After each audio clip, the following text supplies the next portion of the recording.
RC20. The RC20 app is a free app that can be downloaded from the App Store. The first thing to do is to add the zones you want to be operated from this particular iPad. Click the Lantic RC20 icon followed by Edit. Fill in the correct password.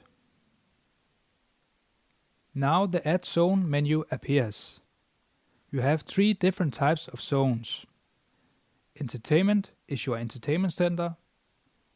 Cabin is your YCS server that can control lights, blinds and air condition.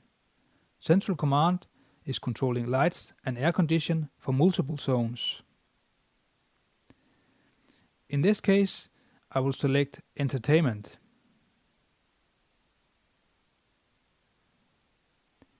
I can then fill in any preferred name for the entertainment center. Thereafter I select IP address and fill in the matching IP address of the entertainment center. Now I click Save, followed by Done. Now the first zone for this iPad is added.